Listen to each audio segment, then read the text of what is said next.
ایک نیا ریکارڈ قائم کر رہی ہے. آپ کا جو اس وقت پالیسی ریٹ ہے وہ نیچے کی طرف جا رہا ہے. پاکستان میں مہنگائی کی شرح کم ہو رہی ہے.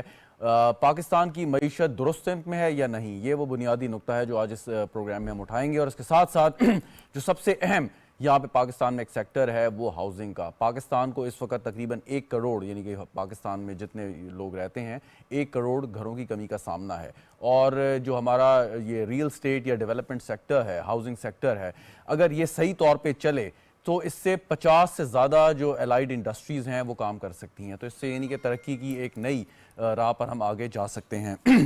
اس میں حکومت پاکستان اور خاص طور پہ حکومت پنجاب نے کئی منصوبے شروع کیے ہیں کہ جس میں لوگوں کو انٹرسٹ فری یا بہت ہی ایک اچھے ریٹ پر قرضے دیے جا رہے ہیں تاکہ وہ اپنے گھر تعمیر کر سکیں, جس سے نہ صرف گھروں کی کمی میں کی جو صورتحال ہے اس سے ہمیں نجات حاصل ملے گی, بلکہ اس کے ساتھ ساتھ جو الائیڈ انڈسٹریز ہیں یعنی کہ معیشت کا پہیہ ہے وہ چلے گا. اور دنیا بھر میں ایسی بے شمار مثالیں موجود ہیں کہ جہاں بہت سارے ایسے ممالک ہیں جن کی معیشت نے صرف اور صرف اسی سیکٹر میں انویسٹ کر کے فوکس کر کے ترقی کی ہے.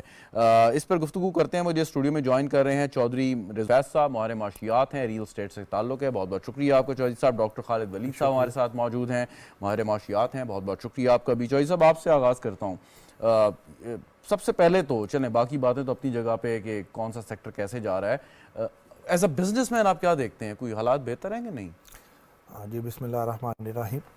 شہزاد بھائی, حالات پہلے کی نسبت تھوڑے بہتر ہو رہے ہیں اور امید ہے کہ اب آگے حالات بہتر ہوں گے. اگر یہ جو بار بار ملک کو امتحان میں ڈالا جاتا ہے یا یہ جو سٹرائکس وغیرہ آتی ہیں, اگر اس پہ قابو پا لیا جائے تو انشاءاللہ معیشت کا پہیہ چلنے کے لیے تیار ہے اور چلے گا. اچھا, لیکن پہیہ چلے گا, آپ نے کہا پہلی کی نسبت حالات بہتر ہیں, سو کون سے دور کو آپ کمپیئر کر رہے ہیں؟ یہ جو پیچھے اس سے پہلے مطلب صاحب کا ٹائم گزرا ہے اس میں جو ہمارے حالات اتنے اچھے نہیں تھے قرضوں کی وجہ سے اور فائنینشیل جو مسائل تھے. اب یہ ہے کہ صاحب کا ٹائم کون سا, تحریک انصاف کا؟ جی وہ بھی آپ کہہ سکتے ہیں, یا یہ جو انٹرم گورنمنٹ وغیرہ تھی. اچھا, لیکن وجہ کیا تھی؟ چلیں تحریک انصاف سے شروع کریں کہ انہوں نے کیا ایسا کیا کہ مطلب حالات خراب ہونے لگے, یا گلوبل کوئی ایسا فینومینن تھا؟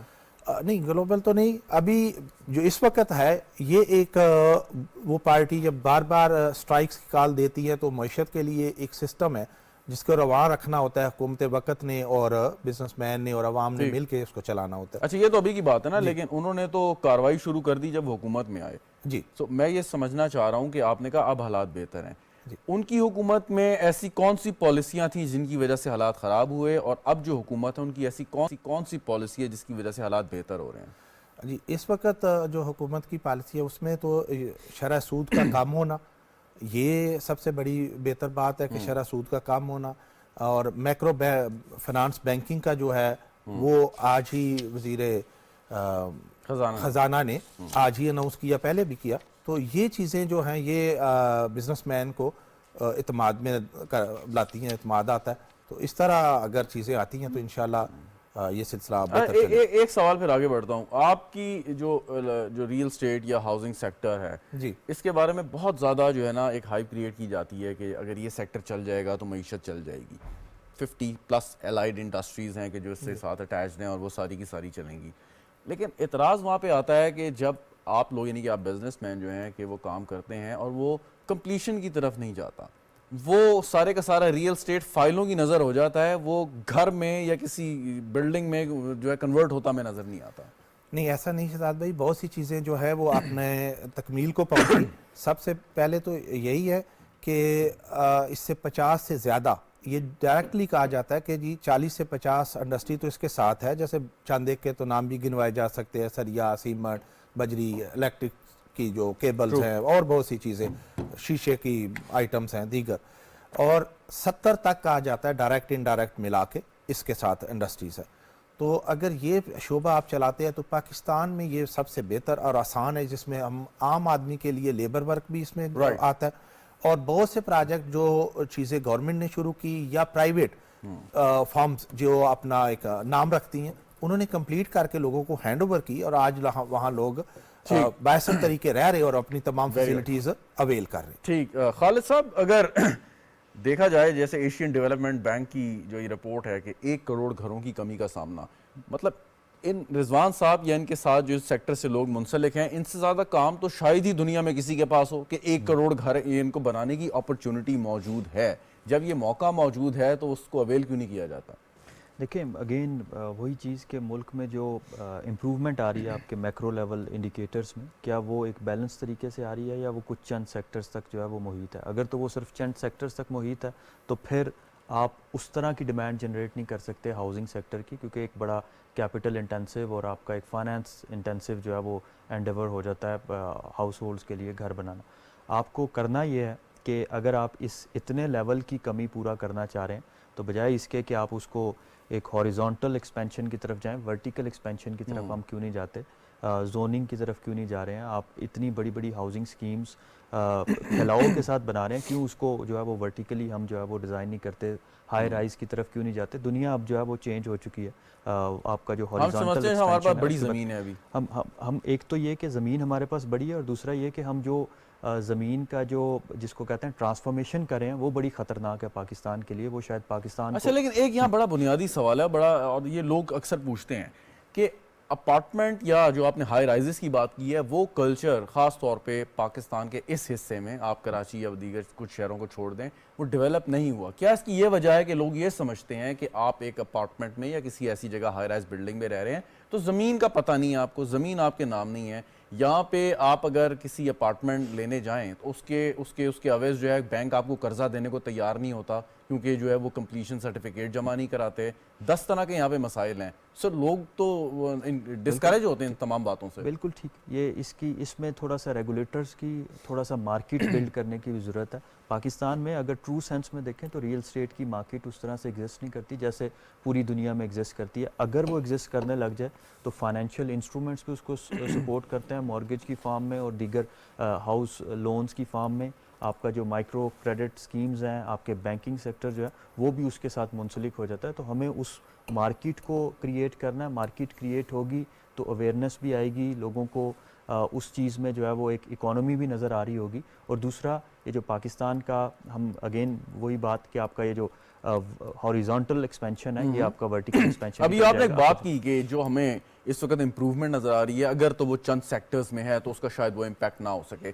اگین بات وہ ہوتی ہے کہ ملک میں جتنے بھی مثبت اشاریے آ رہے ہیں آپ کی معیشت میں، چاہے وہ اسٹاک ایکسچینج ہے، آپ کا پالیسی ریٹ نیچے آ رہا ہے، مہنگائی کی شرح کم ہو رہی ہے، الٹیمیٹلی ایک سوال یہی ہوتا ہے کہ اس کا ٹرکل ڈاؤن افیکٹ کیا ہوگا، لوگوں تک یہ اس کے ثمرات کب پہنچیں گے. کوسچن از دس کہ ٹھیک ہے بہت اچھی بات ہے کہ آپ اس کا کریڈٹ بھی لیں، لیکن لوگ تو یہی سوال کریں گے نا کہ میری بجلی کا بل کب کم ہوگا، میں اگر گروسری کرنے جاؤں گا تو وہاں پہ مجھے کتنے پیسے دینے پڑیں گے.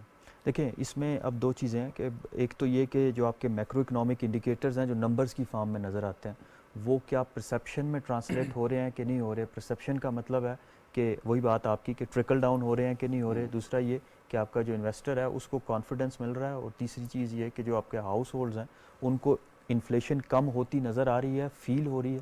اگر تو ہو رہی ہے تو پھر یہ ایک جرنی جو ہے فرام میکرو اکنامک انڈیکیٹرز کی improvement towards the micro economic prosperity, یہ ایک بڑی سہل اور سموتھ انداز میں ہو رہی ہے. لیکن اگر نہیں ہو رہی تو اس کا مطلب ہے آپ کو کچھ اسٹرکچرل ریفارمز کرنے ہیں. اور وہ اسٹرکچرل ریفارمز میں بھی گورننس سائڈ سے سٹارٹ ہو کے آپ کا جو پبلک ایکسپینڈیچر ہے، آپ کا جو پبلک انویسٹمنٹ ہے، اس سے لے کے انرجی سائڈ پہ جائیں گے. اور پھر جا کے آپ جو ہے وہ ایک بیلنس گروتھ کی طرف جاتے ہیں. اور جب بھی بیلنس گروتھ ہوتی ہے آپ اس کو مارکیٹ آپ کی ایک جو ہے وہ سہل انداز میں چل رہی ہوتی ہے، اور دوسری سائڈ پہ آپ جو انکم انیکویلٹیز ہیں ان کو جو ہے وہ تھوڑا سا ریڈیوس کرتے ہیں. ایک سوال اور پھر آگے بڑھتا ہوں، وہ یہ ابھی آپ نے ذکر کیا انکم انیکویلٹیز. کوسچن از دس کہ ٹھیک ہے پوری دنیا میں مہنگائی بڑھی ہے اور یہ ایک نیچرل ایک پروسیس ہے کہ مہنگائی نے بڑھنا ہے، چیزوں نے مہنگا ہونا ہے، کاسٹ آف لیونگ مہنگی ہوگی ہر جگہ پہ. لیکن ہم دیکھتے ہیں کہ جو ترقی یافتہ ممالک ہیں شاید وہ یہ کوشش کرتے ہیں کہ لوگوں کی جو ذرائع آمدن ہے یا ان کی قوت خرید ہے اس میں بھی اضافہ کیا جائے تاکہ اس کا وہ امپیکٹ نہ آئے. تو کیا ہمیں یہ ایک ڈبل جیپرڈی تھی ہمارے لیے کہ ایک طرف تو مہنگائی بڑھ گئی، دوسرا ہمارے جو قوت خرید تھی وہ اتنی آگے نہیں جا سکی؟ دیکھیں یہاں پہ تین چیزیں ہیں. ایک یہ کہ مہنگائی بڑھی، مہنگائی کی وجہ سے معیشت جو ہے وہ ہماری نیچے آئی اور وہ ایکسٹرنل فیکٹرز کی وجہ سے آئی، کچھ انٹرنل فیکٹرز بھی ہوں گے. اور تیسری جو بڑی بنیادی چیز ہے جس کو سمجھنا شاید ابھی بھی ہم جب بحث کرتے ہیں اس میں نہیں سمجھ پاتے، اس مہنگائی بڑھنے کا جو ڈسپروپورشنیٹ امپیکٹ آتا ہے کچھ ہاؤس ہولڈز پہ جو کہ میجورٹی میں ہے، وہ بڑا جو ہے پاکستان کے لیے ایڈورس ہوتا ہے. اس کو کم کرنے کی ضرورت ہے. اگر وہ ایک یونیفارم وے میں آئے تو وہ شاید تھوڑا سا معیشت اس کو سہل جاتی ہے, لیکن جب وہ ڈسپروپورشنیٹ ہوتا ہے اس سے انکم انکوالٹیز بڑھتی ہیں, اور انکم انکوالٹی بڑھنے کے ساتھ ساتھ ملک میں جو آپ کو یہ ایک ڈسکنیکٹ نظر آتا ہے سوسائٹی اسٹیٹ کا, یہ بھی آپ کو بڑھتا نظر آتا ہے. تو ہمیں اس چیز کو تھوڑا سا بیلنس وے میں لے کے جانا ہے, اور بیلنس وے میں لے کے جانے کے لیے میرے خیال سے بیلنس گروتھ کا جو کانسیپٹ ہے, جو کہ سارے سیکٹرز پہ ایونلی ڈیوائڈ ہو, اس کو لے کے چلنا ہوگا. اس میں پھر آپ کی ایکسپورٹس بھی آ جاتی ہیں, اس میں پھر آپ کے گراؤنڈ لیول. رضوان صاحب, ابھی بات ہاؤسنگ انڈسٹری کی ہو رہی تھی, اور میں آپ ہی کے سیکٹر سے سوال کرتا ہوں کہ حکومت پنجاب کا جو منصوبہ ہے کہ انہوں نے 1 لاکھ گھروں کے لیے 15 لاکھ روپے کا بلا سود قرض دینا ہے, اور یہ 700 ارب روپے کا ایک بہت بڑا منصوبہ ہے. اس کا یہ مطلب ہوا کہ لوگوں کے پاس پیسے بھی آئیں گے. اگر 15 لاکھ روپے میں گھر نہ بن سکے تو مطلب کچھ نہ کچھ تو شاید وہ ہو جائے گا, ایک بالکل بنیادی سا کہ جہاں پہ لوگ رہ سکیں. اور یہ وہی سیگمنٹ ہے جس کی طرف ابھی ڈاکٹر صاحب اشارہ کر رہے تھے. سو آپ کے لیے تو ایک بہت بڑا یہ موقع ہے کام بھی کرنے کا, کچھ ڈیلیور کرنے کا, اور اسی ملک میں ایسی عوام کو واپس کرنے کا جہاں سے آپ نے ماشاءاللہ اتنا بزنس بھی کیا. جی بالکل. 15 لاکھ میں ایسا کہ ایک چھوٹا گھر جو چیف منسٹر پنجاب نے بیسک جی جس کا 1 بیڈ روم اور اس طرح کو جو انہوں نے اسٹرکچر بنایا, تو وہ تقریباً بن سکتا ہے, یا اس میں اگر وہ بنانے والا کچھ اس میں اور ہوگا چند لاکھ کا وہ ایڈ کر لے گا, تو اس سے یہ ہے کہ ایک ہاؤسنگ انڈسٹری جنریٹ ہوگی اور لوگوں کو اپنا گھر ملے گا. تو اچھی سکیم ہے. تو اس پہ آپ کیا کرنے جائیں گے؟ اسکیم اگر اچھی ہے تو لوگوں کو پیسہ ملنا شروع ہو جائے گا, وہ پھر آپ ہی کے سیکٹر سے رابطہ کریں گے کہ میں گھر بنا کے دیں؟ جی ہم سے بھی اگر کریں گے, ہم ان کو پلاٹ آفر کریں گے, ہم کنسٹرکشن جو کر رہے ہیں وہ ان کو کنسٹرکشن آفر کریں گے. تو یہ لیکن دنیا بھر میں صرف آپ سوال یہ کرنا چاہ رہا ہوں کہ جب بھی برے حالات ہوتے ہیں نا تو سلوشن نکالے جاتے ہیں کہ جی اگر آپ نے کوئی ایسا گھر نہیں بنانا کہ جس کی لاگت 1 کروڑ روپے سے زیادہ آئے گی, تو آپ سلوشنز دیتے ہیں کہ کون سا ایسا کاسٹ افیکٹو چیز بن سکتی ہے. سو انفارچونیٹلی بدقسمتی کے ساتھ مجھے ابھی تک کوئی ایسا آپ لوگوں کے سیکٹر میں سے شخص آگے آتا ہوا نظر نہیں آیا کہ جو یہ بتائے کہ جی ہاں یہ مسئلے ہیں, یہ گھروں کی کمی کا سامنا ہے, اور اتنی کم لاگت میں یہ ہمارے پاس ایک سلوشن ہے, چاہے وہ پری فیب ہو یا جو بھی اس کو آپ ٹیکنالوجی استعمال کریں. جی اس طرح ہے کہ ایسے اس سے پہلے بھی جو ہے چند دفعہ ایسا ہوا کہ لوگوں نے کم لاگت کے جو منصوبے ہیں وہ لائے اور وہ فعال ہوئے. حکومت سندھ نے اس وقت اس کے اوپر کافی اچھا کام کیا, حکومت سیلاب زدگان کے لیے, لیکن یہ کہ انہوں نے کم لاگت میں لوگوں کو گھر بنا کے دیے اور لوگوں کو ہینڈ اوور کیے, اور جو آپ کے میڈیا میں بھی اس کی آ رہی ہوتی ہے تصویر وغیرہ, تو وہ بنا کے دیے جس سے لوگوں کو ایک اعتماد ہوا اور انہوں نے وہ لوگ وہاں رہ رہے ہیں. اچھا یہاں پہ نا ایک وہ ہے ہماری شاید سائیکی ہے کہ جب تک وہ بڑا اینٹوں کا پتھروں کا گھر نہ بنے اور اس میں کمرے نہ ہوں اور اس کے اوپر ایک اس کی چھت نہ ہو اور ساری چیزیں, سب تک لوگ چاہتے ہیں گھر ہی نہیں ہے. سو اب کیا یہ ذہن سازی کی بات ہے کہ اگر آپ نے کسی ایسی ٹیکنالوجی پہ جانا ہے کہ جو کہ لو کاسٹ ہے اور وہاں پہ ایک ڈیسنٹ لیونگ بھی ہو سکتی ہے, تو یہ کیا ممکن ہے کہ اس کو ہم باور کرا سکتے ہیں, گرمی سردی برداشت کر سکتی ہے؟ ممکن تو ہے, یہ ممکن ہے, اور آگے ٹائم کے ساتھ اس پہ ہمیں جانا ہوگا. ایک تو جو اکانومی فلیٹ سسٹم ہے, جیسے آپ نے پہلے بات کرتے ہوئے ذکر کیا کہ اس ایریے میں کم ہے لیکن کم ہے, تو ہمارے ہاں اگر ہم نے لو کاسٹ کو رکھنا ہے تو پھر ہمیں اکانومی فلیٹس کی طرف آنا پڑے گا, کیونکہ اسی میں ایک تو جیسے خالد صاحب نے بات کی ورٹیکل کی, اس میں یہ چیز آ جاتی ہے, کاسٹ کم ہو جاتی ہے, تو وہ چیزیں ہیں جو کم قیمت میں ہم لوگوں کو بنا کے دے سکتے ہیں. اور سیکنڈلی ہمارا جیسے کہ چائنا کے ساتھ بہت زیادہ لنک ہے حکومتی لیول پہ اور دوسری طرف عام پبلک کا بھی, تو چائنا نے ایسے بہت سی منصوبے وہاں بنے جو لو کاسٹ کی بیس پہ انہوں نے کیے, اور اگر ہم ان سے یہ چیزیں کچھ امپورٹ کریں یا ان سے یہ چیز جو ہے وہ لے کے آئیں اور کم قیمت میں ہم دے سکتے ہیں.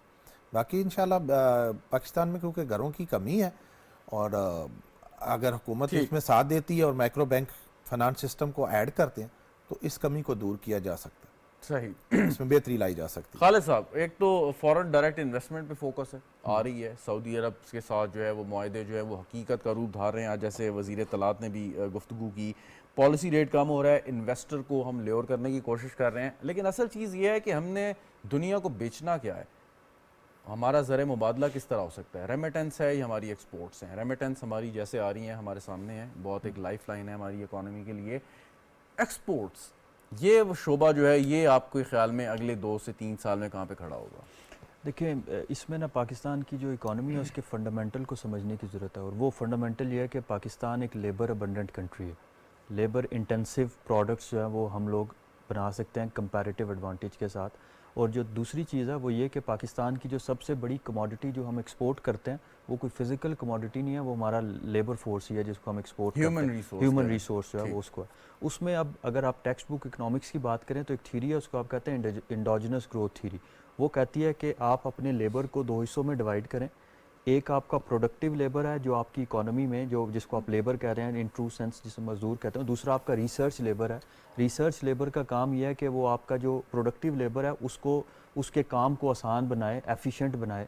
وہ یونیورسٹیز اور آپ کے جو کالجز ہیں، ٹیکنیکل انسٹیٹیوشنز ہیں، ان میں جو ہے وہ ٹرین ہوتا ہے. جب تک آپ ان دونوں کو لنک نہیں کرتے اور ان کی ٹریننگ پہ کام نہیں کرتے اور ان کو وہ ٹریننگ نہیں دیتے یا وہ سکلز نہیں سکھاتے جو پوری دنیا میں رائج ہیں یا جس طرف دنیا جا رہی ہے، تب تک آپ اپنے ریمیٹنسز کو انکریز نہیں کر سکیں گے. پاکستان کے پاس بڑی اپرچونٹی ہے کہ ہم اس کو آئی ٹی سیکٹر میں، آپ کے جو دوسرا سیکٹر ہے آرٹیفیشیل انٹیلیجنس کا، اس میں ٹرین کریں تو ہم اپنے ریمیٹنسز کو 2 3 4 گنا بڑھا سکتے ہیں. اور دوسری سائڈ پہ جو آپ کا ایکسپورٹنگ سیکٹر ہے وہ ہم نے بڑے ٹریڈیشنل فوکس کیا ہوا ہے. ہم چاول ایکسپورٹ کرتے ہیں، ہم ٹیکسٹائل ایکسپورٹ کرتے ہیں. ہمیں ایک تو یہ کہ مارکیٹ کو ایکسیس کرنا ہے، پرٹیکولرلی افریقن مارکیٹ وہ گرو کر رہی ہیں، ادھر ڈیمانڈ بڑھی ہے. اور دوسری چیز ہمیں اپنے جو ایکسپورٹ کا بیس ہے اس کو ڈائیورسیفائی کرنا ہے.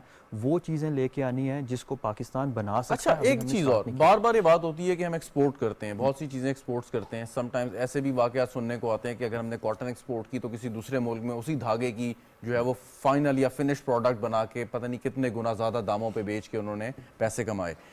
ہم ویلیو ایڈیشن یا اس فنش پروڈکٹس کی طرف اس طریقے سے کیوں نہیں جاتے؟ کہ اس کے لیے بہت کوئی سرمایہ درکار ہے، پرائیویٹ سیکٹر کا کام ہے، حکومت کا کام ہے، کیا ہونا چاہیے؟ دیکھیں حکومت کا کام نہیں ہے، حکومت کا کام فیسیلیٹیٹ کرنا ہے. اور وہ اگین وہی چیز، حکومت کا کام اپنے ریسرچ لیبر کو فیسیلیٹیٹ کرنا ہے کہ وہ کس طرح سے آپ کا جو اکیڈیمیا ہے، جو آپ کی یونیورسٹیز ہیں، وہ کس طرح سے انڈسٹری کے ساتھ لنک ہو کے کس طرح سے پروڈکٹ سائیکل میں، ابھی جو ہم پروڈکٹ سائیکل ہے اس کی بڑی انیشیل سٹیج پہ ہیں، را مٹیریلز کو ایکسپورٹ کرتے ہیں.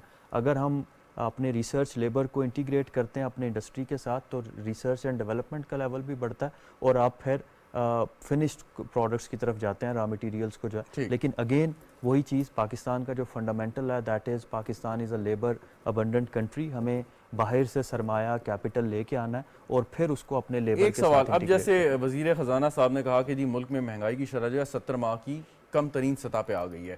مرغی اس وقت جو ہے وہ 350 روپے کلو میرے خیال میں مارکیٹ میں مل رہی ہے. اسلام آباد کی میں بات کر رہا ہوں، باقی مجھے نہیں معلوم اس وقت. کچھ عرصہ پہلے یہی 600 سے اوپر یہ ریٹ تھا. لیکن کوشچن ہے کہ خالی جو ویجیز ہیں یا آپ کی پولٹری ہے یا میٹ ہے یہ نہیں ہے، آپ کی دیگر بھی پروڈکٹس ہیں، آپ کی ریٹیل سٹورز پہ جو چیزیں ہیں جو لوگ جا کے خریدتے ہیں یا برانڈز ہیں، ان کی قیمتوں میں بھی کیا آپ سمجھتے ہیں کمی آئی ہے یا نہیں آئی؟ دیکھیں ابھی اس لیول پہ نہیں آئی جتنا انفلیشن اتنے زیادہ کیوں لیول نہیں سے آئی؟ نیچے آیا. پیسے تو فوراً بڑھا دیتے ہیں. یہ چیز جو ہے یہ گورنمنٹ کے کرنے والی ہے کہ کس طرح سے آپ مارکیٹ کو regulate not in a sense کہ آپ کمپٹیشن کو خراب کریں اور اوور ریگولیٹ کریں، ان اے سینس کہ آپ واقعی سپلائی اور ڈیمانڈ کو جو ہے وہ دیکھتے ہوئے قیمتوں کا جو مارکیٹ ڈٹرمنٹ پرائس ہے اس کو جو ہے وہ اسٹیبلش کرنے پہ آ رہے ہیں. تو یہاں پہ تھوڑا سا ریٹ آف دا گورنمنٹ اور جو آپ کا اکنامک رول ہے اس نے آنا ہے. اگر یہ چیز ہو جاتی ہے، مارکیٹ بیسڈ پرائسز آ جاتی ہیں تو اس کا امپیکٹ نہ صرف انڈسٹری پہ ہوگا کیونکہ ڈیمانڈ جنریٹ ہو رہی ہوگی، اور جب بھی اکانومی میں ڈیمانڈ جنریٹ ہو رہی ہوتی ہے آپ کے کارخانے چلتے ہیں اور وہ ایک پھر آپ کا ورچوئس سائیکل جو ہے وہ ہو جاتا ہے. ایک سوال آخری آپ سے رضوان صاحب، آپ کو یاد ہے کہ آج سے تقریباً 20 سال پہلے یا 25 سال پہلے ایک بوم آیا تھا ریئل اسٹیٹ سیکٹر میں، اور وہ کچھ عرصہ چلا، کہا جاتا تھا کہ ببل ہے برسٹ کر جائے گا. کچھ عرصے بعد وہ بوم واپس ہو گیا اور اس وقت جو حالات ہیں، تو کیا وہ جو اب آپ بات کر رہے ہیں کہ ریوائول ہو رہا ہے اکانومی کا، تو یہ ہم ریئل اسٹیٹ میں بھی دیکھیں گے عنقریب یا نہیں؟ جی میرا خیال ہے کہ ریوائول جب بھی اکانومی میں آتا ہے اس میں ریئل اسٹیٹ کا بہت بڑا ہاتھ ہوتا ہے، ایک پورشن ہوتا ہے، حصہ ہوتا ہے.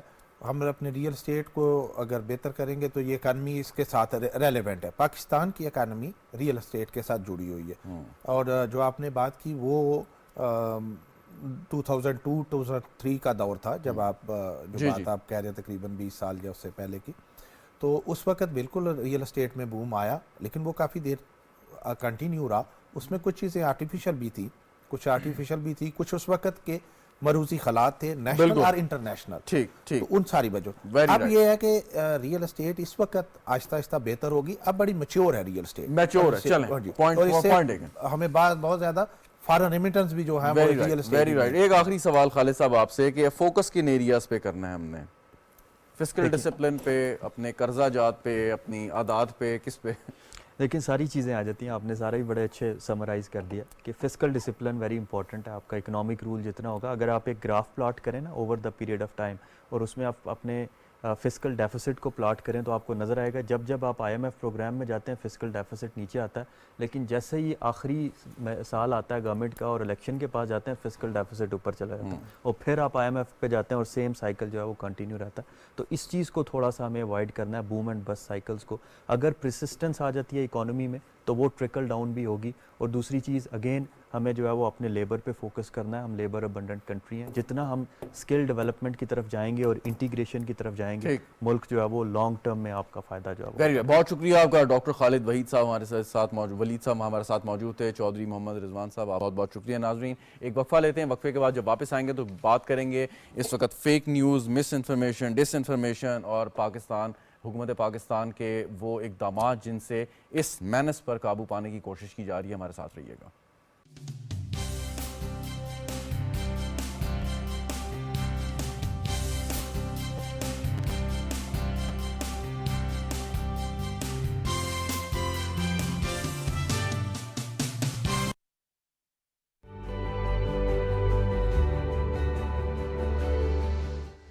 Water is the lifeblood of our planet, a cornerstone of economic development, food security, and environmental sustainability.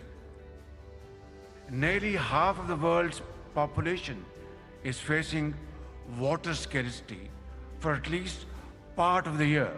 Water resources are fast depleting and degrading, displacing millions and causing unprecedented destruction.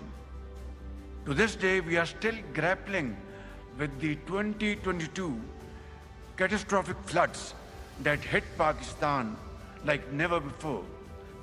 As one of the 10 countries most vulnerable to global climate change, such impacts and losses are likely to rise further for Pakistan in the absence of concentrated international actions. We must also focus on framework for transparency, data sharing, and regional cooperation to avoid conflicts and promote water sharing.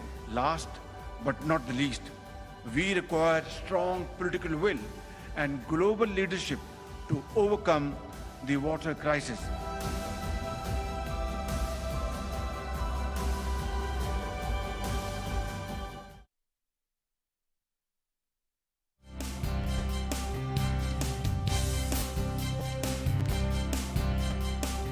Programme میں ایک بار پھر عالمی اقتصادی forum کی ایک report شائع ہوئی, اور اس رپورٹ یہ کہتی ہے کہ اس وقت جو فیک نیوز یا ڈس انفارمیشن جو دنیا بھر میں پھیلائی جا رہی ہے, اس کی وجہ سے بڑے سنگین مسائل کا سامنا ہے. اور یہ پوری دنیا کی, پاکستان ان ممالک کی فہرست میں شامل ہے کہ جن کی معیشت کو شدید نقصان پہنچا سکتے ہیں, بلکہ جو جمہوری ادارے ہیں ان کو بھی یہ نہایت کمزور کر سکتے ہیں, اور فوری طور پر اس میں مؤثر اقدامات کرنے ہوں گے اس کو کنٹرول کرنے کے لیے. حکومت پاکستان نے پہلے بھی کئی اقدامات کیے ہیں, اور اب ایک اور قانون سازی ایک اور لائی جا رہی ہے پارلیمنٹ میں, جس کے تحت اس فیک نیوز کو, اس سوشل میڈیا پہ جو جھوٹا پروپیگنڈا ہوتا ہے, اس کو روکا جائے گا, اور یہ کوشش کی جائے گی. اس میں سزائیں بھی کچھ زیادہ تجویز کی گئی ہیں. اب یہ جو مسودہ ہے یہ قومی اسمبلی اور سینٹ کے فلور پہ عنقریب آ جائے گا, اور اس کے بعد یہ باقاعدہ قانون کی شکل اختیار کر لے گا. اس پہ گفتگو کرتے ہیں. مجھے اسٹوڈیو میں جو رہے ہیں محمد ثاقب تنویر صاحب, سینئر صحافی ہیں, انڈیپینڈنٹ اردو سے تعلق ہے, بہت بہت شکریہ آپ کا. حماد حسن صاحب ہمارے ساتھ موجود ہیں, تجزیہ کار ہیں, آپ کا بھی بہت بہت شکریہ. ثاقب صاحب آپ سے آغاز کرتا ہوں. سب سے پہلے تو بتائیں کون لوگ ہیں یہ جو بڑے فارغ ہیں, بڑا وقت ہے ان کے پاس, یہ جو مس انفارمیشن, ڈس انفارمیشن, فیک نیوز یہ سب پھیلاتے رہتے ہیں؟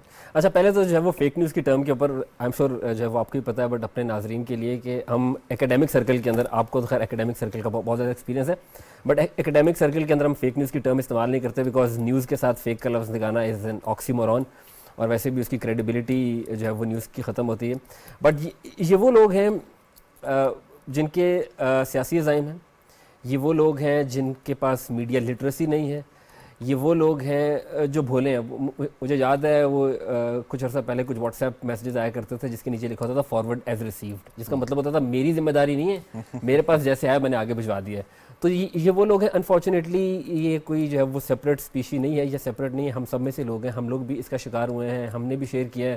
اینڈ انفارچونیٹلی کیونکہ ہمارے ملک کے اندر اور ایون دنیا بھر کے اندر بھی جو میڈیا لٹریسی ہے وہ بہت کم ہے, اور جو ہمارا کنفرمیشن بائس ہے, فار ایگزامپل اگر میرا تعلق پاکستان مسلم لیگ نون سے ہے اور میرے سامنے اگر نون لیگ کی فیور میں کوئی پوسٹ آ گئی ہے تو میں اس کو ویریفائی کیے بغیر جو ہے شیئر کروں گا بیکاز میرا بائس ہے, اور اگر نون لیگ کے خلاف ہے تو شاید میں تھوڑا سا جو ہے وہ اس کو ویریفائی کر لوں کہ یار نون لیگ کے خلاف آئی. اچھا نہیں, یہ تو ایک بات ہوگی نا کہ آپ کو ایک انفارمیشن ملی, غلط ہے صحیح ہے, آپ نے آگے شیئر کر دی according to your political leaning اور آئیڈیالوجی.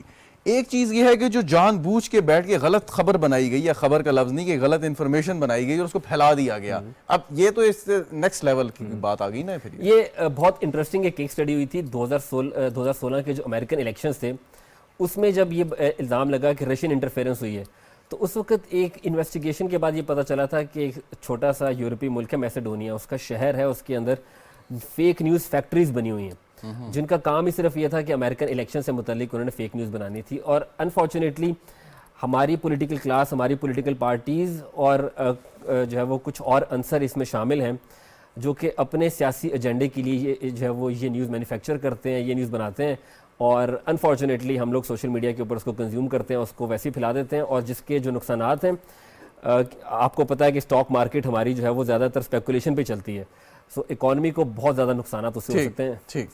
ٹھیک, میں واپس آتا ہوں. حماد صاحب, سیاسی جماعتوں کی بات کی انہوں نے, تو ایک خاص سیاسی جماعت جو ہے وہ اس میں بڑی یکتا ہے اس فن میں کہ وہ کس طریقے سے انفارمیشن اس نے پھیلانی ہے, اور گزشتہ دنوں خبر بھی آئی کہ وہ ان کی اپنی جماعت, ان کی اپنی میٹنگ کور کمیٹی کی وہ غلط اور یہ فیک نیوز, یا جیسے بھی انہوں نے ثاقب صاحب نے تصحیح کی کہ فیک کے ساتھ نیوز کا لفظ استعمال نہیں کرنا چاہیے, غلط انفارمیشن کی بنیاد پر اس کے اندر ہی جو ہے وہ لوگ کنفیوز ہو گئے کہ وہاں پر بھی غلط معلومات شیئر کر دی گئیں, پتہ نہیں کیا ان کا سورس تھا.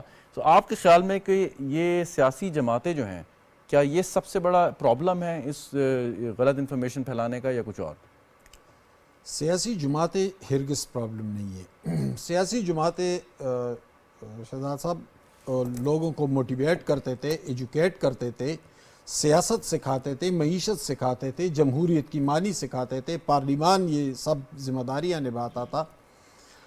لیکن المیہ یہ ہوا کہ جیسے ہی سوشل میڈیا کی تخلیق ہوئی اور وہ میدان میں اترا, ترقی کے میدان میں, یعنی وقت مختلف چیزوں کی ترقی آتی رہی, ریڈیو آیا, بجلی آئی, ٹرانسپورٹ آئی, تو اسی طرح سوشل میڈیا بھی اپنے وقت پر آیا. لیکن جیسے ہی یہ آیا تو جو نوجوان نسل تھی, اور یہ صرف پاکستان کے ساتھ یہ المیہ نہیں ہوا, یہ پوری دنیا میں ہوا, تو وہ نوجوان نسل وہاں سے اپنا ذہن بنانے لگی, وہاں سے ان کی اوپینین بلڈ ہونا شروع ہو گئی. پاکستان میں پی ٹی آئی اور سوشل میڈیا تقریباً ایک ہی وقت میں سامنے آئے. یعنی جب سوشل میڈیا آیا تقریباً 2005 کے بعد تقریباً اس کا عروج شروع ہوتا ہے, اور پھر 2011 میں پی ٹی آئی وجود میں آتی ہے. وہ جو کم عمر نوجوان تھے, 15 16 سال 14 سال 17 سال, وہ سب کے سب سیاستدان بھی بن گئے, وہ جمہوریت پسند بھی بن گئے, وہ صحافی بھی بن گئے, وہ دانشور بھی بن گئے, اور وہاں سے انہوں نے اس پہ قبضہ کر لیا, اور وہاں سے ایک اوپینین بلڈ ہو گئی. وہ اوپینین سراسر غلط تھی, یعنی وہ ٹھیک بالکل نہیں تھی. المیہ یہ ہے کہ ہمارے ہاں قوانین بہت کمزور تھے اور اس کی امپلیمنٹیشن ہرگز نہیں ہو رہی تھی. اگر ان قوانین پر توجہ دی جاتی, اس کو بروقت مضبوط بنا دیا جاتا, تو پھر یہ منظرنامہ, یہ سینیریو جو ہمارے سامنے, اسے ہم ہرگز نہ دیکھتے. اچھا, اس کو ایک اور طریقے سے میں ایک سوال کر لیتا ہوں آپ سے کہ فار انسٹنس کہ میں نے ایک خبر شیئر کی آپ کے ساتھ, اور وہ غلط خبر تھی, بالکل جھوٹ پر مبنی تھی. آپ نے یا تو اس کو دیکھتے ہوئے اس کو تسلیم کر لیں بغیر تحقیق کیے, یا اپنے طور پہ آپ دیکھیں کہ اگر میرے پاس یہ خبر آئی ہے تو واقعی اس میں مطلب اس کی تصحیح کی ضرورت ہے, اس کی تصدیق کی ضرورت ہے, اور آپ اس کو ویریفائی کر لیں مختلف ذرائع سے. سو وہ جو لوگ اثر لیتے ہیں اس کا, غلط خبروں کا اور سوشل میڈیا پہ پروپیگنڈے کا, وہ خود بھی تو دیکھ سکتے ہیں نا کہ ہم اس پروپیگنڈے سے کیوں انفلوئنسڈ ہوں. دیکھیں دو معاملے ہوئے. ایک یہ ہوا کہ یوٹیوب چینلز اور یہ اس سے لوگوں کی کمائی شروع ہو گئی اور پھر ہر کوئی صحافی بن گیا. یعنی آپ نے صحافت کی نا, ہم نے رپورٹنگ کی, ہم نے ڈیسک پہ کام کیا, ہم نے بہت ڈانٹے کھائی اپنے سینئرز کی, تب کہیں جاتے جاتے تھوڑے بہت ہمیں پہچان مل گئی. لیکن یہاں کیا ہوا, یہاں یہ ہوا کہ ایک کیمرہ لے لیا, ایک مائک لے لیا, ایک سٹینڈ لے لیا اور وہ صحافی بن گیا.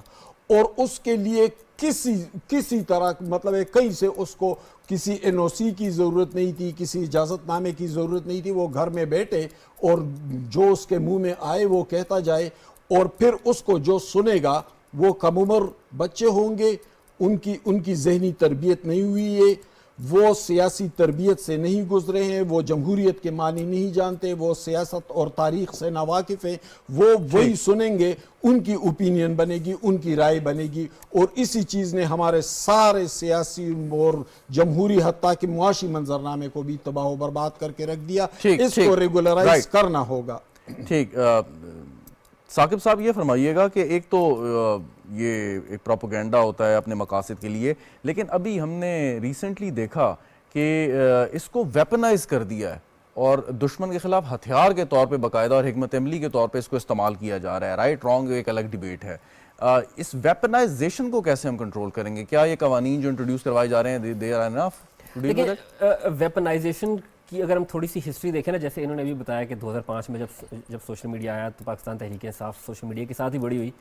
تو اس ویپنائزیشن کے پیچھے ہمیں تھوڑا سا دیکھنا ہوگا کہ جو پولیٹیکل پولرائزیشن ہے وہ اس حد تک ہو گئی ہے کہ وہ پولرائزیشن کی جگہ اب وہ دشمنی میں بدل گئی ہے. اب جو ہے وہ سیاسی اختلاف کی بجائے, کل میں سن رہا تھا احسن اقبال صاحب یہ بات کر رہے تھے کہ ایک زمانے میں سیاسی اختلاف ہوا کرتا تھا, اب سیاسی دشمنی میں وہ تبدیل ہو چکا ہے, جس کی وجہ سے جو آپ کا مخالف ہے اس کے خلاف انفارمیشن ہے, یا اگر آپ اس کو یوز کر سکتے ہیں, آپ اس کو اس طریقے سے ویپنائز کرتے ہیں کہ اس بندے کی جو ہے وہ جان خطرے میں پڑ جاتی ہے. احسن اقبال صاحب کے ساتھ بالکل یہی ہوا, جو ان کے ساتھ واقعہ آیا تھا ان کو اٹیک کیا گیا. اس کے علاوہ میں آپ کو ابھی جو ہے وہ ریسنٹ ایگزامپل دوں, جو ابھی انفارچونیٹ انسیڈنٹ ہوا جو ہے وہ ڈیتھس کے حوالے سے بہت زیادہ بات ہوئی احتجاج کے دوران, جب پاکستان تحریک انصاف کے چیئرمین نے خود یہ کہہ دیا کہ صرف 12 ڈیتھس ہوئی ہیں, تو ان کی جماعت کے اپنے لوگ, اپنے جو ہے وہ کارکن یہ ماننے کو تیار نہیں ہے کہ جو ہے وہ 12 ڈیتھس ہوئی ہیں, کیونکہ ان کا جو بیانیہ ہے اس کو تقویت ہی تب ملتی ہے جب تک انہیں جو ہے وہ 300 لاشیں یا 500 یا 1000 لاشیں نہ ملیں. سو ہماری جو پولیٹیکل پولرائزیشن ہے وہ اس حد تک اس کو بنا دیا گیا ہے کہ جو سیاسی مخالف ہے اس سے آپ نے نفرت اس حد تک کرنی ہے کہ آپ اس کی ایگزسٹنس کو کویسچن کرنا شروع کر دیں, جو آئی تھنک جو ہے وہ سب سے بڑا پرابلم. اور صرف پاکستان میں نہیں, امریکہ کے اندر بھی آپ کو نظر آئے گا کہ وہاں پہ پولرائزیشن اس حد تک ہے کہ جو ریپبلکنز ہیں اور جو ڈیموکریٹس ہیں وہ ایک ساتھ ٹیبل پر نہیں بیٹھ سکتے ہیں. نہیں, لیکن اگر بھی آپ نے بات کی کہ ایک جماعت کے حوالے سے بات ہو رہی ہے, سو اس سے ان کو فائدہ کیا ہوتا ہے کہ ٹھیک ہے آپ نے لیگ پولنگ کی, آپ نے مک سلنگنگ کی اپنے پولیٹیکل اپوننٹس پہ, لیکن آپ نے کیا اس سے گین کیا؟ آپ نے کتنے سمپیتھائزرز لیے, یا وہ جو لوگ آپ اپنے گرد لے کے آنا چاہ رہے ہیں یا اپنا ہم خیال بنانا چاہ رہے ہیں, اس میں کتنی پائیداری ہے؟ تو عمران خان کا بیانیہ اگر آپ دیکھیں 2008 کے بعد سے, تو بیانیہ ہے نواز شریف چور ہے, آصف زرداری چور ہے, اور یہ وہی بیانیہ ہے جو انہوں نے ہمیشہ سے ہیمر کیا, اور اپنی ووٹ بیس کو چارج کرنے کے لیے وہ اس بیانیے کو استعمال کرتے رہے. اب اگر اس بیانیے کو کمپلیمنٹ کرنے کے لیے اگر اس طرح کی باتیں نہیں ہوں گی جس میں فیک نیوز کا عنصر بھی شامل ہے, ان کے خلاف غلط انفارمیشن نہیں پھیلائی جائے گی, تو انفارچونیٹلی وہ اپنے ووٹ بینک کو چارج نہیں کر پائیں گے. ابھی میں نے ایک مثال دی تھی, سوری ٹو کٹ یو, کہ وہ ان کی کور کمیٹی کی میٹنگ ہو رہی ہے, قاسم سوری صاحب ایک انفارمیشن شیئر کرتے ہیں, کہتے ہیں کہ جی ان کو پتہ نہیں کہاں رکھا گیا ہے, کیا ان کے ساتھ ہو رہا ہے, اور بعد میں پتہ چلا کہ فیک نیوز تھی. یعنی کہ چلیں آپ نے بیانیہ بنانا ہے, آپ اپنے سیاسی مخالفین کے اوپر کیچڑ اچھالنی ہے, آپ اپنی میٹنگ میں آپ غلط انفارمیشن کی بنیاد پر بحث کریں. صرف یہ پی ٹی آئی نے نہیں کیا تھا, سب سے پہلے ایک ٹرکش ٹیلی ویژن کی ایک صحافی نے یہ کہا تھا کہ ان کو اغوا کر لیا گیا ہے اڈیالہ جیل سے. انہوں نے پہلے چلایا, پھر بعد میں جو پولیٹیکل پارٹی نے اس کو اٹھانا شروع کیا کہ جی وہ غائب ہو گئے ہیں. سو آئی تھنک اس میں صحافی کا بھی رول ہے کہ اس نے بھی سب سے پہلے یہ جو ہے وہ یہ غلط خبر چلائی ہے. اور انفارچونیٹلی بیکاز قاسم سوری اور جو ان کی اپنی پارٹی کے دیگر اراکین ہیں, ان کے بیانیوں کو سوٹ کرتا تھا. انہوں نے کہا جی ہمارے جو ہے وہ بانی چیئرمین کے ساتھ کیا ہو رہا ہے, سو انہوں نے اس کو جو ہے پھیلانا شروع کر دیا بجائے جو ہے وہ کسی جو ہے وہ تصدیق کے. حماد صاحب, لیکن جب امپلیمنٹیشن کی بات آتی ہے اور کہتے ہیں کہ جی قوانین پر سختی سے عمل کیا جائے, سو پھر ایک دم سے ایک کیمپین شروع ہو جاتی ہے کہ جی یہ آزادی رائے کو جو ہے سلب کرنے کی بات ہو رہی ہے. اس پہ انٹرنیشنل آرگنائزیشن بھی بیچ میں آ جاتی ہیں, صحافی تنظیمیں بھی بات کرتی ہیں, ان کے کچھ چیزیں یا خدشات درست ہو سکتے ہیں, لیکن ایک بہت ہی زبردست قسم کا اور خطرناک قسم کا ایک نی جرک ریئیکشن آتا ہے اس پہ کیا کیا جائے؟ دیکھیے وہ ریئیکشن کہاں سے آتا ہے؟ آپ بھی صحافی ہیں، ثاقب بھی صحافی ہیں، میں بھی صحافی ہوں، ہمیں تو کوئی اعتراض نہیں، ہم جھوٹ بولے بند ہی کر دیں، میرا اپنا یوٹیوب چینل ہے بند کر دیں میں جھوٹ بولوں، میں کسی آرٹیکل میں جھوٹ لکھوں مجھے نکال دے اس ادارے سے، مجھے کوئی اعتراض نہیں ہے۔ کون لوگ چیخ رہے ہیں؟ وہ لوگ چیخ رہے ہیں جو 95% سے زائد غلط خبریں دے رہے ہیں، جن کی جو مستند ہے، روز روز ان کی خبریں غلط ثابت ہوتی ہیں۔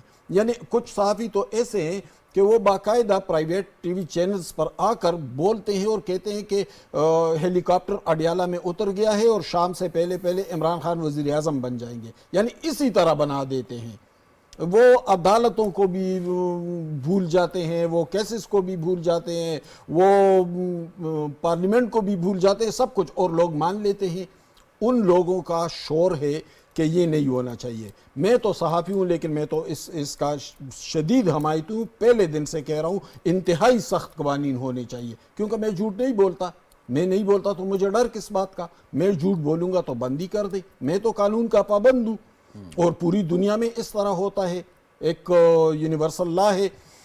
دیکھیں ایک تو وہ خوفزدہ ہے جو اس سے کمائی کرتے ہیں، دوسرے وہ لوگ خوفزدہ ہیں جو ایک جھوٹے بیانیے پر ایک سیاسی عمارت کھڑی کر گئے ہیں، اور وہ جب تک جھوٹ بولیں گے، جس طرح انہوں نے بات کی، جب تک وہ تسلسل کے ساتھ، وہ ہٹلر کے انفارمیشن منسٹر نے کہا تھا نا کہ جھوٹ اتنا زیادہ اور اتنی کثرت کے ساتھ بولو کہ اس پر سچ کا گمان ہونے لگے۔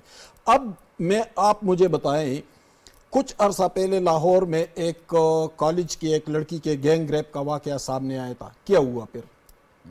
اور اس کے بعد بھی یہ نوجوانوں کے ذہن میں اس طرح فٹ کر دیا گیا ہے کہ وہ پھر بھی مان رہے تھے کہ نہیں یہ ہوا ہے، یعنی کچھ بھی نہیں ہوا تھا، سب کچھ کھل کر سامنے آیا۔ ایک تو اس بیانیے کو چلانے والے جو سیاست کرتے ہیں، جو سیاست تو نہیں ہے، اس کو تو ہم سیاست نہیں کہہ سکتے، سیاست تو اس ملک میں نوابزادہ نصر اللہ کر رہے تھے، مولانا مودودی کر رہے تھے۔ اس میں صرف ایک بات کہ جو قوانین کا اینگل ہے نا، جو ہے وہ ہمارے شو سے پہلے بات ہو رہی تھی کہ پاکستان میں جو ہے وہ قوانین بہت زیادہ ہیں۔ انفیکٹ پی پی سی کے اندر ڈیفیمیشن لا ہے جس کے اندر آپ بندے کو اریسٹ بھی کر سکتے ہیں اگر وہ آپ کے خلاف جو ہے وہ کوئی ایسی انفارمیشن لے کر آتا ہے۔ آئی تھنک ہمارا جو ریاست پاکستان کا موقف یہ ہونا چاہیے کہ جو پلیٹ فارمز، کیونکہ دنیا بھر میں یہ ہو رہا ہے، جو پلیٹ فارمز یہ مس انفارمیشن کو ہوسٹ کر رہے ہیں ان کو اکاؤنٹیبل ٹھہرائیں، ان کو کہیں کہ آپ کے پلیٹ فارم کے اوپر یہ انفارمیشن اگر ہے تو آپ اس کو ریموو کریں، اگر آپ ریموو نہیں کریں گے تو آپ پاکستان میں آپریٹ نہیں کر سکتے۔ امریکہ کے اندر، دنیا بھر کے اندر، ایون آسٹریلیا کے اندر تو اب انہوں نے انڈر 16 کے لیے جو ہے وہ سوشل میڈیا انہوں نے کمپلیٹلی بین کر دیا ہے۔ تو ریاست پاکستان کو چاہیے کہ جہاں پر یہ پلیٹ فارم، جن پلیٹ فارمز پہ یہ انفارمیشن شیئر ہو رہی ہے اس کو بین کریں یا ان سے بات کریں، کیونکہ پرابلم یہ ہے کہ آپ جتنے پلیٹ فارم بند کریں گے نا، آپ نہیں تو پھر وہ آپ کے فری لانسرز، آپ کی آئی ٹی انڈسٹری کہتی ہے جی ہمیں پتہ نہیں کتنے ملین ڈالر کا، آپ انہیں انگیج کریں، آپ انہیں کہیں کہ یہ انفارمیشن کو ریموو کریں۔ پرابلم یہ ہے کہ اگر ہم پلیٹ فارمز کو بند کرنے آئیں گے تو اس میں صرف یہ پرابلم آئے گا کہ آپ کتنوں کو بند کر لیں گے، آپ ایکس بند کر لیں گے، آپ یوٹیوب بند کر لیں گے، فیس بک بند کر لیں گے، واٹس ایپ کا کیا کریں گے؟ جو واٹس ایپ گروپس کے اندر انفارمیشن شیئر ہوتی ہے، مس انفارمیشن شیئر ہوتی ہے، اس کا کیا کریں گے؟ سو ریاست پاکستان کو ایک لیول کے اوپر جا کے یا پی ٹی اے کو فیس بک سے بات کرنی پڑے گی، یوٹیوب سے بات کرنی پڑے گی۔ جیسے آپ نے بات کی، جو تھمبنیل یوٹیوب کے اوپر لگائے جاتے ہیں وہ اس کو یوٹیوب کبھی ریموو نہیں کرتا۔ ریاست پاکستان کو یوٹیوب سے بات کرنی ہے کہ یار یہ کیا مذاق ہے، ہمارے ملک کی اکانومی کو اس سے امپیکٹ ہوتا ہے، ہمارے جو ہے سوسائٹل نارمس کو امپیکٹ ہوتا ہے۔ سو ریاست پاکستان کو اس لیول پہ کام کرنا ہوگا۔ قوانین بناتے رہیں گے، قوانین بنانے سے زیادہ قوانین کی انفورسمنٹ کا ایشو ہے۔ وہ ایک ہم نے پیکا 2016 میں بنایا تھا، اس کی انفورسمنٹ کے اوپر بھی جو ہے وہ کافی سوالات ہیں۔ سو ابھی بھی پیکا کو امینڈ کیا جا رہا ہے، اس کو اچھا آپ کیونکہ سوشل میڈیا اور سارے اپنے ادارے میں اس کو ہیڈ کرتے ہیں، مجھے یہ بتائیں کہ آپ کے پاس لاتعداد معلومات آتی ہوگی مختلف ذرائع سے، اس کو دیکھتے ہوں گے، اس کو سفٹ کرتے ہوں گے، کیسے آپ اس کو ایک نتیجے پہ پہنچتے ہیں، کنکلوژن پہ پہنچتے ہیں کہ واقعی یہ خبر ہے کہ جو درست ہے اور یہ ہم اس کو شائع کر سکتے ہیں؟ دو تین چیزیں ہوتی ہیں جو ہماری صحافتی ٹریننگ کے اندر ہمیں بتایا گیا۔ ایک تو سب سے پہلے ہم اس کا سورس دیکھتے ہیں کہ کس نے بھیجی ہے۔ اگر ایک فوٹو آئی ہے ایک سیاسی جماعت کی طرف سے، فار ایگزامپل یہ جو احتجاج ہوئے تھے، اس میں ہمارے پاس بہت سی فوٹوز جو ہے بھیجی گئیں کہ دیکھیں جی کتنی لاشیں ہیں، یہ کیا ہے۔ سو جب وہ ایک سیاسی جماعت کی طرف سے فوٹوز آ رہی تھیں، ہمیں پتہ تھا کہ ان کا ایجنڈا یہ ہے۔ سو ہم نے سب سے پہلے اس کو فیس ویلیو پہ نہیں لیا، ہم نے اس کو ویریفائی کیا۔ اس میں بہت سی فوٹوز ایسی تھی جو کہ غزہ کی فوٹو تھی، ان کو ایسے دکھایا گیا کہ یہ پاکستان کی فوٹو ہے۔ سو آپ کے لیے جو ہے وہ دو چیزیں، ایک تو جہاں سے فوٹو آ رہی ہے اگر اس کا اپنا ایجنڈا ہے تو آپ کو اس کو ویریفائی کرنا ہے، and second if something is too good to be true اور too bad to be true so آپ کو اس کو دیکھنا ہے کہ یار اس جو ہے وہ یہ بات سچ نہیں ہے, پھر آپ کو اس کو ویریفائی کرنا ہے. ویریفیکیشن کے ٹولز ہمارے پاس ہیں, ہم فوٹوز کو ریورس امیج سرچ کر کے دیکھ لیتے ہیں کہ فوٹو پہلے کہاں سے آئی ہے, بٹ آپ کو یہ دیکھنا ہے کہ جو انفارمیشن شیئر کر رہا ہے اس کا اپنا ایجنڈا کیا ہے. Very right. لیکن حماد صاحب بات یہ ہے کہ یہ تو بات ہو گئی کہ اگر یہ ایک انڈیپینڈنٹ صحافی ہیں یا کوئی نیوٹرل شخص ہے کہ وہ یہ کام کر لے گا, دیکھ لے گا کہ بھائی ذرائع کیا ہے, خبر کا ذریعہ کیا ہے, کہ وہ مستند ہے یا نہیں ہے. لیکن جن لوگوں نے اپنی آنکھوں پہ پٹی باندھ لی ہے اس بیانیے کی زد میں آ کے, یا انہوں نے اپنے ذہنوں کو جو ہے وہ مکمل طور پر بند کر لیا ہے, وہ اس چیز کو پرکھیں گے نہیں, وہ اتنے تکلف میں نہیں پڑیں گے کہ اس کو ویریفائی کر لیں, وہ اس چیز کو حقیقت مان لیں گے. اور جیسے بھی آپ نے لاہور کے کالج کا جو ہے وہ ذکر کیا کہ باوجود اس کے وہ غلط خبر تھی لیکن اس کو بعد میں بھی اس کو حقیقت ہی مانا جاتا رہا. دیکھیں میں آپ کو ابھی ریسنٹلی مثال دیتا ہوں. جب یہ احتجاجی جلوس یہاں آیا تو 26 نومبر کو شام کے وقت میں تھا اور میرے ساتھ 3-4 میرے جونیئر صحافی دوست بھی تھے. ہم اس جلوس میں گھومتے رہے, یعنی یہ تقریباً 3 بجے سے لے کر رات 9 بجے تک 5-6 گھنٹے ہم اس کے اندر رہے. ان لوگوں کے ساتھ میں نے بات کی, ان لوگوں کو یہ بھی پتہ نہیں تھا کہ ہم کس لیے آئے ہیں. یعنی پہلے تو جو پولیٹیکل ورکر ہوتے تھے وہ تو بڑے ایجوکیٹڈ ہوتے تھے, وہ تو اپنے پارٹی کے منشور اور اپنے اس کے مینیفیسٹو اور ایک چیز سے واقف ہوتے تھے. ان کو کوئی پتہ نہیں تھا کہ ہم کس لیے آئے ہیں. دوسری بات یہ کہ ان سے پوچھا جاتا تھا کہ آپ کو کون لے کے آیا, وہ اپنے علاقے کے کسی M P A M N A کا بتاتے تھے کہ بس اس نے گاڑیوں کا بندوبست کیا تھا اور ہمیں کچھ خرچہ دیا ہے اور ہمیں بٹھا کے یہاں پر لے آئے ہیں. چلو یہ تو اس پر بھی ہم اعتراض نہیں کرتے. دوسرے دن جب رات کو واقعہ ہوا وہ لوگ بھاگ گئے تو ایک مشہور صحافی نے ٹویٹ کیا اور کہا کہ لاشیں ہی لاشیں ہیں, یعنی اس کا مفہوم یہ تھا. میں نے اس پہ کوٹ ری ٹویٹ کیا اور میں نے کہا کہ میں صبح 10 بجے گھر سے نکلا تھا, میں پیمز ہاسپٹل کے مردہ خانے بھی گیا ہوں, ابھی تک ایک بھی صحافی نہیں گیا. وہاں پر 3 ٹولیوں میں لوگ کھڑے تھے اور ہر ٹولی میں 3 یا 4 لوگ تھے. تو اس کا مطلب یہ تھا کہ اگر ایک ٹولی کا ایک مردہ ہے تو اس کا مطلب ہے کہ 2 یا 3 سے زیادہ مردے نہیں ہے, ورنہ وہاں پہ مردے زیادہ ہوتے تو ڈیڈ باڈیز زیادہ ہوتے تو مطلب ہے سینکڑوں لوگ ہوتے. اس میں ایک اور انٹرسٹنگ ایگزامپل, جیسے آپ نے بھی ایگزامپل دی, آپ کو یاد ہوگا جب احتجاج کی صبح جب وہ احتجاج ختم ہوا تو ایک لسٹ سوشل میڈیا پہ آئی تھی جس کے اندر دکھایا گیا تھا کہ 28 کی قریب انجریز ہیں, 3 لاشیں گری ہیں. سو اب اس جو ہے وہ لسٹ جس ہسپتال کی طرف سے جو ہے وہ الیجڈلی شیئر کی گئی اس میں 3 ایڈریس لکھے ہوئے تھے. سو ہم نے کیا یہ کہ ہم نے اس ایک ایڈریس کو اٹھایا اور ہم نے کہا چلو ان کے گھر جا کے پوچھتے ہیں کہ یار آپ کے جو ہے وہ آپ کے پیارے کی جو ہے وہ انجری ہوئی ہے, آپ بتائیں کہ کیا صورتحال ہے. ہم ان کے گھر گئے, وہ کہتے ہیں ہمارے گھر یہ جو نام جن کا لکھا ہوا یہ تو ان کا گھر ہی نہیں ہے. ہم نے ان کے ہمسائے سے پوچھا, ہم نے کہا کیا پتہ ڈرے ہوئے ہوں یار کہ یہ بتا نہیں رہے. ہم نے ان کے ہمسائے سے پوچھا, وہ کہتے ہیں جی بالکل اس نام کا تو بندہ یہاں پہ رہتا ہے کوئی نہیں, اور اس پوری گلی کے اندر کسی بندے کی انجری ہمارے سامنے جو ہے وہ نہیں آئی جو کہ احتجاج میں ہوا ہے. سو آئی تھنک جیسے آپ نے بات کی کہ جو ایز اے صحافی ہماری ذمہ داری بھی تھی کہ جو وہاں سے الزامات لگائے جا رہے تھے ہم بھی شاید کسی لیول کے اوپر ان الزامات کی تحقیق کرنے میں ناکام رہے تھے. ہم اگر یہ چھوٹے موٹے کام کر لیتے کہ وہاں جا کے خود دیکھ لیتے کہ بھائی کیا ہوا ہے. ابھی انہوں نے بتایا کہ عمران خان نے تسلیم کر لیا کہ نمبر آف ڈیڈ باڈیز کیا تھیں, یا انہوں نے اپنے طور پہ بات کر دی, لیکن ان کے چند رہنما ایسے ہیں کہ جو ابھی تک 250-300 کے فگر سے نیچے نہیں آ رہے. یہ چیز سمجھ نہیں آ رہی ہے. اپنے چیئرمین بیرسٹر گوہر نے کہا, یعنی بیرسٹر گوہر نے کہا کہ کل ہلاکتیں جو ہیں وہ 12 کی اس میں پولیس والے بھی تھے, اس میں رینجرز کے جوان بھی تھے, اور کل ملا کر بیرسٹر گوہر کہتے ہیں کہ 12 ہیں. لیکن اسی پارٹی کا لطیف کوسا کہتا ہے 278 ہیں. وہ کہاں سے فگر آئی ہے؟ تو دیکھیں میں نے 27 تاریخ کو تقریباً دن کے 12-1 بجے میں نے ٹویٹ کیا تھا اور میں نے کہا تھا کہ نہیں ہے ایسا, جو بتایا جا رہا ہے وہ سب جھوٹ ہے, نہ لاشیں ہیں نہ ڈیڈ باڈیز ہیں, کچھ بھی نہیں ہے. 2-3 اموات ہوئی. بہرحال یہ بحیثیت قوم ہم سب کا فرض ہے, چاہے ہم صحافی ہیں یا نہیں ہیں, کہ ہمیں کوئی بھی ایسی غلط خبر آگے پہنچانے سے, معلومات آگے پہنچانے سے اجتناب کرنا چاہیے. اور اگر کوئی ایسی چیز سامنے آتی بھی جس کے بارے میں ہم ڈاؤٹ فل ہیں اس پہ تھوڑی سی ایک وہ حدیث بھی ہے, اگر اسی کو فالو کر لیں کہ تمہارے پاس کوئی اگر معلومات لے کر آتا ہے پہلے اس کو ویریفائی کر لیں. بہرحال اور جو قوانین ہیں ان کی سخت اس پر عمل درآمد یقیناً ہونا چاہیے. سختی کے ساتھ. بہت شکریہ حماد حسن صاحب, محمد ثاقب تنویر صاحب ہمارے ساتھ موجود تھے. ناظرین گفتگو آپ پروگرام دیکھنے کا آپ کا بھی شکریہ. اجازت دیجیے, خدا حافظ.